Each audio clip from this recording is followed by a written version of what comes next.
नमस्कार। आज हम भारतीय कानूनी और संवैधानिक इतिहास के एक बहुत ही अहम और चर्चित मामले पर गहराई से नजर डालेंगे। जी। ये उन श्रोताओं के लिए खास तौर पर फायदेमंद हो सकता है जो प्रतियोगी परीक्षाओं की तैयारी कर रहे हैं। हाँ, बिल्कुल। क्योंकि ये मामला संविधान और कानून की कई पेचीदगियों को समझने में मदद करता है। हम बात कर रहे हैं केहर सिंह मामले की। केहर सिंह मामला, जिसका सीधा संबंध भारत की पूर्व प्रधानमंत्री इंदिरा गांधी की हत्या से है। जी। और इसकी जड़ें वो 1980 के दशक के पंजाब के मुश्किल हालात, ऑपरेशन ब्लू स्टार और उसके बाद जो सांप्रदायिक तनाव पैदा हुआ उसमें थी। बिल्कुल। ये मामला बहुत खास है, मतलब असाधारण है, क्योंकि इसमें राष्ट्रपति की क्षमादान शक्ति, हाँ, अनुच्छेद 72, बिल्कुल, फिर न्यायपालिका की भूमिका और यहाँ तक कि हम भारत के लोग यानी पॉपुलर सॉवरेनिटी, लोकप्रिय संप्रभुता जिसे कहते हैं, अच्छा, इन बुनियादी संवैधानिक अवधारणाओं पर एक बड़ी बहस छिड़ गई थी। तो हम देखेंगे कि कैसे एक दया याचिका ने एक बड़े संवैधानिक मंथन का रूप ले लिया। हाँ, और आखिरकार उसका नतीजा क्या निकला। ये वाकई एक जटिल लेकिन बहुत महत्वपूर्ण कहानी है। तो चलिए इस पूरे घटनाक्रम को परत दर परत खोलते हैं। कहानी की शुरुआत होती है 31 अक्टूबर 1984 से। जी, प्रधानमंत्री इंदिरा गांधी की हत्या। हाँ, उनके ही सुरक्षा गार्ड्स द्वारा। जैसा हमने शुरू में कहा, इस दुखद घटना की पृष्ठभूमि में ऑपरेशन ब्लू स्टार था। स्वर्ण मंदिर वाला ऑपरेशन। हाँ, अमृतसर के स्वर्ण मंदिर परिसर में जो सैन्य अभियान हुआ था। इस ऑपरेशन ने सिख समुदाय के एक बड़े हिस्से में काफी गुस्सा और नाराजगी पैदा की थी। हाँ, और इसी माहौल में केहर सिंह, जो दिल्ली में एक सरकारी दफ्तर में क्लर्क थे, जी, और उनके भतीजे बेअंत सिंह, जो प्रधानमंत्री के सुरक्षा गार्ड थे और हत्या करने वालों में से एक थे, हाँ, इन पर इस हत्या की आपराधिक साजिश रचने का आरोप लगाया गया। यहाँ ये समझना जरूरी है कि केहर सिंह पर सीधे हत्या का आरोप नहीं था। नहीं, सीधे हत्या में शामिल होने का आरोप नहीं था उन पर आरोप था साजिश का। आईपीसी की धारा 120 मतलब आपराधिक साजिश, और साथ में धारा 302 हत्या। तो उनका मामला फिर अदालतों में चला।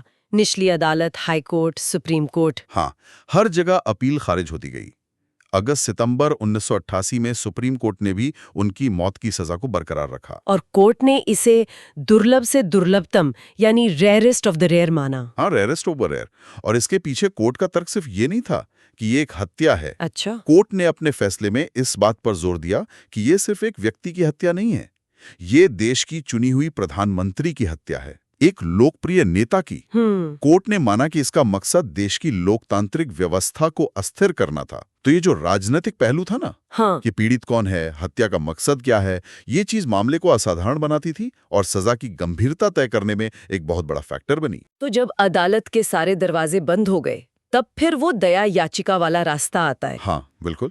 केहर सिंह के बेटे राजेंद्र सिंह ने 14 अक्टूबर 1988 को भारत के राष्ट्रपति के पास संविधान के अनुच्छेद 72 के तहत दया याचिका दायर की। और इस याचिका में दो मुख्य बातें थीं।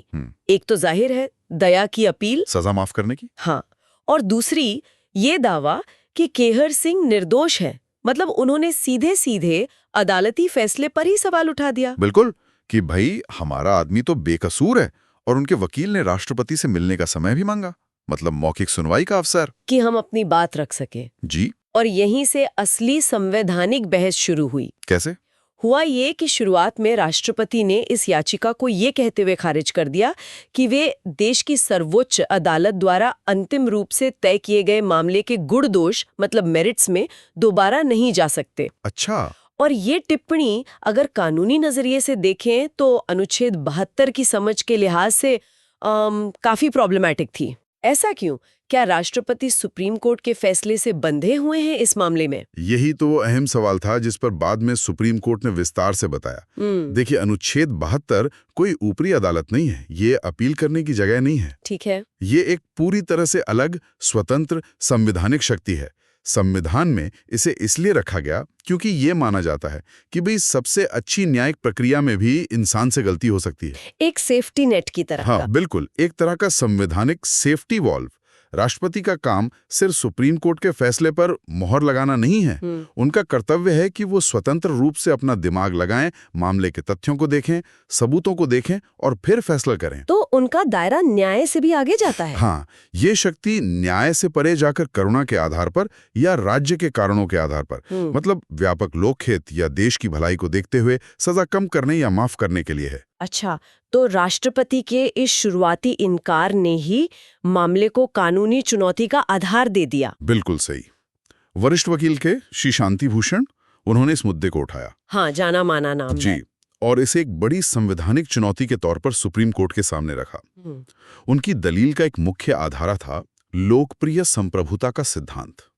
We the people of India. हाँ, कि भारत का संविधान, जो हम भारत के लोग से शुरू होता है, अपनी सारी शक्ति और वैधता देश के नागरिकों से ही लेता है। यानी अंतिम शक्ति तो जनता में है। जी, और इसी सिद्धांत से ये तर्क निकला कि संविधान द्वारा सरकार या किसी भी अथॉरिटी को दी गई कोई भी पब्लिक पावर, जिसमें अनुच्छेद 72 के तहत राष्ट्रपति की क्षमादान शक्ति भी शामिल है, वो मनमाने ढंग से या बिना किसी जवाबदेही के इस्तेमाल नहीं की जा सकती। खासकर जब मामला जीवन और मृत्यु का हो। बिल्कुल, खासकर तब जब ये शक्ति किसी व्यक्ति के जीवन यानी अनुच्छेद 21 के तहत मिले जीवन के मौलिक अधिकार से सीधे तौर पर जुड़ी हो। और एक और तर्क ये भी था कि राष्ट्रपति तो मंत्रिपरिषद की सलाह पर काम करते हैं। हाँ, ये भी एक बहुत महत्वपूर्ण पॉइंट उठाया गया, क्योंकि राष्ट्रपति संविधान के अनुच्छेद 74 के तहत केंद्रीय मंत्रिपरिषद की सलाह पर काम करने के लिए बाध्य हैं, तो इस बात का खतरा हमेशा रहता है कि इस शक्ति का इस्तेमाल राजनीतिक नफे नुकसान को देखकर किया जा सकता है। हाँ, राजनीतिक दुरुपयोग का खतरा। जी,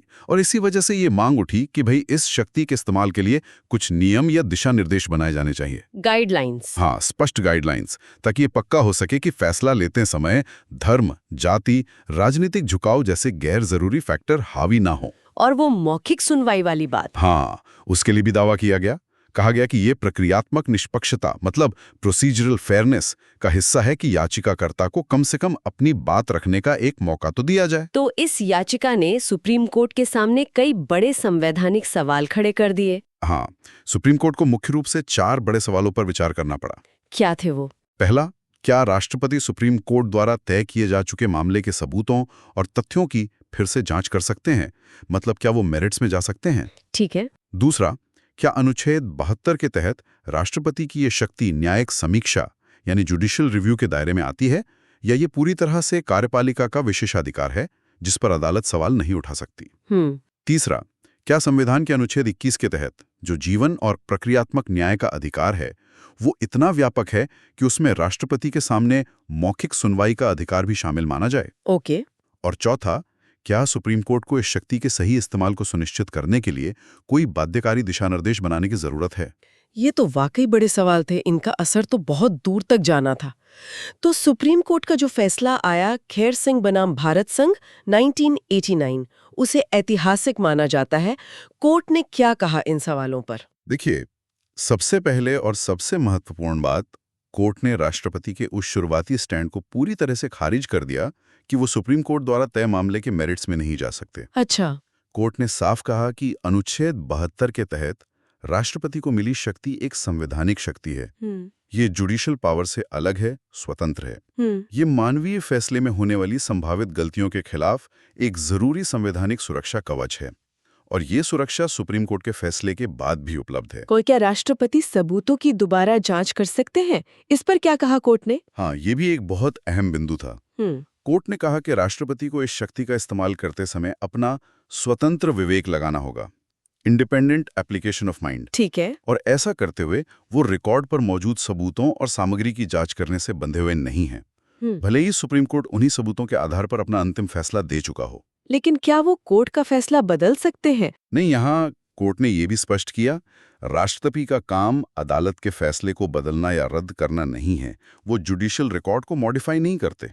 तो फिर क्या करते हैं? वो व्यापक मानदंडों के आधार पर, जैसे सार्वजनिक कल्याण, करुणा, या जैसा आपने पहले कहा राज्य के कारण, यानी व्यापक सार्वजनिक हित या राष्ट्रीय सुरक्षा के मुद्दे जो शायद अदालत के सामने पूरी तरह न आए हों, इनके आधार पर सजा, खासकर मौत की सजा की उपयुक्तता का आकलन करते हैं। तो एक तरह से राष्ट्रपति का दायरा अदालत से अलग और ज्यादा व्यापक है। बिल्कुल। और न्यायिक समीक्षा का क्या हुआ? क्या राष्ट्रपति के फैसले को अदालत में चुनौती दी जा सकती है? हाँ, कोर्ट ने इस पर भी स्थिति साफ की। उन्होंने पुष्टि की कि राष्ट्रपति का अनुच्छेद 72 के तहत दिया गया आदेश न्यायिक समीक्षा के दायरे से बाहर नहीं है।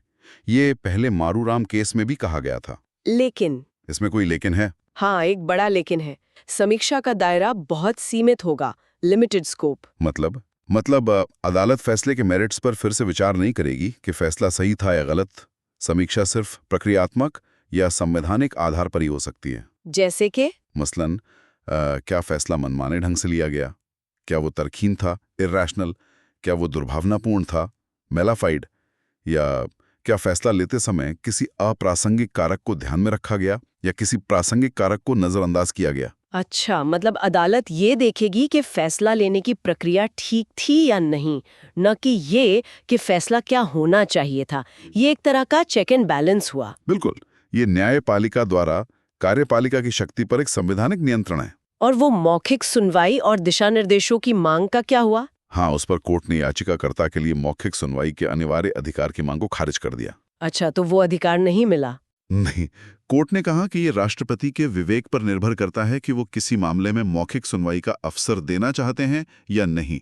इसे कोई अनिवार्य प्रक्रियात्मक अधिकार नहीं माना गया। और गाइडलाइंस? गाइडलाइंस बनाने से भी कोर्ट ने परहेज किया। कोर्ट का मानना था कि संविधान के प्रावधान, मौजूदा कानून और अदालतों के जो पुराने फैसले हैं वो इस शक्ति को नियंत्रित करने और इसके दुरुपयोग को रोकने के लिए काफी हैं। तो ये एक तरह का जुडिशियल सेल्फ रिस्ट्रेंट था। हाँ, कह सकते हैं। अदालत ने कार्यपालिका के क्षेत्र में सीधे तौर पर नियम बनाने से खुद को रोका। तो संक्षेप में कोर्ट ने राष्ट्रपति के पहले वाले आदेश को रद्द कर दिया, कहा कि राष्ट्रपति सबूत देख सकते हैं, स्वतंत्र विवेक का इस्तेमाल करेंगे और फैसले की सीमित न्यायिक समीक्षा हो सकती है। जी। और इस फैसले के बाद कहर सिंह की फांसी पर रोक लग गई और याचिका वापस राष्ट्रपति के पास चली गई नए सिरे से विचार के लिए। हाँ, लेकिन यहाँ कहानी का एक और अहम पहलू आता है जो राष्ट्रपति की शक्ति की असलियत दिखाता है। वो क्या? कोर्ट ने मारूराम मामले वाले सिद्धांत को फिर से दोहराया कि भारत में राष्ट्रपति अनुच्छेद 74(1) के तहत मंत्रिमंडल की सलाह मानने के लिए संवैधानिक रूप से बाध्य हैं। हाँ, ये तो है। तो इसका व्यवहारिक मतलब ये हुआ कि क्षमादान याचिका पर अंतिम निर्णय कहने को तो राष्ट्रपति का है, पर असल में वो केंद्र सरकार यानी उस समय की राजनीतिक कार्यपालिका का ही होता है। तो फिर न्यायिक समीक्षा का क्या मतलब रह गया अगर फैसला आखिर में राजनीतिक ही होना है? ये बहुत अच्छा सवाल है। देखिए, न्यायिक समीक्षा का महत्व यहाँ कम नहीं होता। भले ही निर्णय राजनीतिक सलाह पर आधारित हो, सुप्रीम कोर्ट का ये फैसला पक्का करता है कि वो सलाह और उस पर आधारित राष्ट्रपति का निर्णय संवैधानिक सीमाओं के भीतर हो। अच्छा, यानी सरकार की सलाह मनमानी, दुर्भावनापूर्ण या असंवैधानिक नहीं हो सकती। अगर ऐसा लगता है तो अदालत हस्तक्षेप कर सकती है। इस तरह न्यायपालिका ने कार्यपालिका की इस बेहद संवेदनशील और विवेकाधीन शक्ति पर एक महत्वपूर्ण संवैधानिक निगरानी स्थापित की। कोर्ट ने एक तरह से कार्यपालिका को मजबूर किया कि वो अपने राजनीतिक रूप से भी मुश्किल फैसलों को कानूनी और संवैधानिक तर्कसंगतता के दायरे में लाए। समझ गई। तो सुप्रीम कोर्ट के इस फैसले के बाद क्या हुआ? क्या राष्ट्रपति ने मंत्रिपरिषद की नई सलाह पर कहर सिंह को माफ कर दिया? नहीं, ऐसा नहीं हुआ। सुप्रीम कोर्ट के निर्देश के बाद मामला फिर से राष्ट्रपति के पास गया। तत्कालीन राष्ट्रपति थे आर वेंकटरमन जी। उन्होंने उस समय की राजीव गांधी सरकार की मंत्रिपरिषद की सलाह पर दया याचिका को दोबारा खारिज कर दिया। ओ, जाहिर है, एक पूर्व प्रधानमंत्री की हत्या से जुड़ा मामला था। राजनीतिक संवेदनशीलता बहुत ज्यादा थी। उस समय पंजाब में तनाव का माहौल भी था। हाँ, वो तो था ही। तो ऐसी परिस्थितियों में सरकार के लिए क्षमादान की सिफारिश करना राजनीतिक रूप से लगभग नामुमकिन था। और फिर अंतिम परिणाम? दया याचिका खारिज होने के बाद कहर सिंह को 6 जनवरी 1989 को दिल्ली की तिहाड़ जेल में फांसी दे दी गई। फांसी के बाद तो यकीनन इस पर काफी बहस और प्रतिक्रिया हुई होगी। हाँ बिल्कुल, कानूनी हलकों में, मीडिया में इस पर बहुत विवाद हुआ। कई जाने माने न्यायविद, जिनमें सुप्रीम कोर्ट के पूर्व जज वीएम तारकुंडे की शामिल थे, उन्होंने इस फांसी की कड़ी आलोचना की। क्या कहा उन्होंने? कुछ ने तो इसे न्यायिक हत्या तक कह दिया। उनका मुख्य तर्क ये था कि कहर सिंह के खिलाफ जो साजिश के सबूत थे वे परिस्थितिजन्य थे और बहुत कमजोर थे, मतलब इतने पुख्ता नहीं थे कि मौत की सजा दी जाए। और क्या इस फैसले और फांसी से पंजाब के हालात पर कोई सकारात्मक असर पड़ा, कोई समाधान निकला? कहना मुश्किल है, बल्कि इसने समाज के कुछ वर्गों में, खासकर सिख समुदाय के भीतर, अलगाव और नाराजगी की भावना को शायद और गहरा ही कर दिया। अच्छा। सिखों की जो सर्वोच्च धार्मिक संस्था है, अकाल तख्त, उन्होंने कहर सिंह और सतवंत सिंह, जो दूसरे हत्यारे थे और जिन्हें साथ में फांसी दी गई, को कौमी शहीद का दर्जा दिया। तो ये घटना इस बात को भी दिखाती है कि जब मामले बहुत ज्यादा राजनीतिक रंग ले लेते हैं, राष्ट्रीय सुरक्षा की चिंताएं हावी हो जाती हैं, तो न्यायिक प्रक्रिया और संवैधानिक सुरक्षा उपायों की भी अपनी सीमाएं होती हैं। और जिस तरह अदालत ने पीड़ित के ऊंचे दर्जे पे जोर दिया था। हाँ, कि एक लोकप्रिय नेता की हत्या, लोकतंत्र पर हमला, इससे ये धारणा भी बनी कि शायद हाई प्रोफाइल राजनीतिक अपराधों में न्यायपालिका और कार्यपालिका का रुख सामान्य मामलों की तुलना में ज्यादा कठोर हो जाता है, भले ही सबूतों की कानूनी बारीकियां उतनी साफ ना हो। तो इन सब बातों को ध्यान में रखते हुए कहर सिंह मामले को भारतीय संवैधानिक इतिहास में एक मील का पत्थर क्यों माना जाता है? इसकी स्थायी विरासत क्या है? देखिए, इसकी सबसे बड़ी और स्थायी विरासत है अनुच्छेद 72 के तहत मिलने वाली क्षमादान शक्ति का न्यायिकीकरण, मतलब जुडिशलाइजेशन। उसे कानूनी दायरे में लाना। हाँ, इस मामले ने निर्णायक रूप से यह स्थापित कर दिया कि राष्ट्रपति की क्षमादान शक्ति भले ही विवेकाधीन हो, डिस्क्रिशनरी हो, पर यह मनमानी नहीं हो सकती, आर्बिट्ररी नहीं हो सकती। ठीक है। इसे संवैधानिक जवाबदेही के दायरे में लाया गया और ये तय हुआ कि इसकी सीमित न्यायिक समीक्षा हो सकती है। इसने संविधान के अनुच्छेद 21 जीवन के अधिकार की सुरक्षा को और मजबूत किया और क्षमादान शक्ति को एक सेफ्टी वाल्व की तरह स्थापित किया। बिल्कुल, इसे सिर्फ एक शाही विशेषाधिकार या दया के काम के रूप में देखने के बजाय न्यायिक प्रक्रिया में संभावित गलतियों को सुधारने के लिए एक जरूरी संवैधानिक सेफ्टी वाल्व के रूप में स्थापित किया। यानी इस केस ने भविष्य के लिए एक महत्वपूर्ण नजीर, एक प्रेसिडेंट कायम किया। निश्चित रूप से इस फैसले ने बाद के महत्वपूर्ण निर्णयों के लिए जमीन तैयार की, जैसे एपुरु सुधाकर बनाम आंध्र प्रदेश सरकार का मामला था 2006 का। हाँ, सुना है। उसमें सुप्रीम कोर्ट ने क्षमादान के फैसलों की न्यायिक समीक्षा के आधारों को और ज्यादा स्पष्ट किया और इस प्रक्रिया के आसपास और ज्यादा कठोर प्रक्रियात्मक अनुशासन, प्रोसीजरल डिसिप्लिन विकसित किया।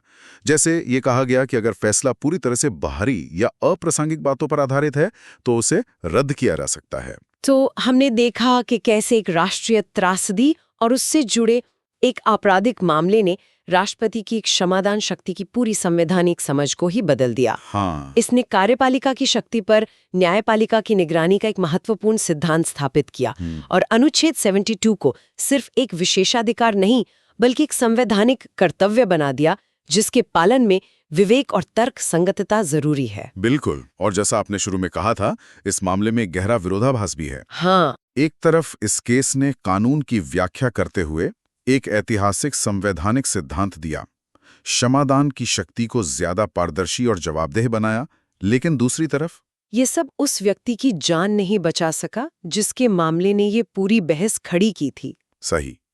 ये हमें संविधान के ऊंचे आदर्शों और जमीनी राजनीतिक हकीकतों, जन भावनाओं और राष्ट्रीय सुरक्षा की जटिलताओं के बीच जो हमेशा एक तनाव बना रहता है, उसकी याद दिलाता है। हाँ, ये वाकई सोचने पर मजबूर करता है कि जब संविधान ऊंचे सिद्धांत तो तय करता है, लेकिन जमीनी हकीकत, राजनीतिक दबाव, राष्ट्रीय सुरक्षा की चिंताएं, वो कई बार उन सिद्धांतों पर भारी पड़ती दिखती हैं। तो आखिर शक्ति संतुलन कैसे काम करता है और न्याय का वास्तविक अर्थ क्या रह जाता है? ये एक ऐसा सवाल है जिसका कोई आसान जवाब नहीं है और शायद यही इस मामले की स्थायी प्रासंगिकता है। इसी गहरे सवाल पर विचार करने के लिए श्रोताओं को छोड़ते हुए आज की ये चर्चा यहीं समाप्त करते हैं।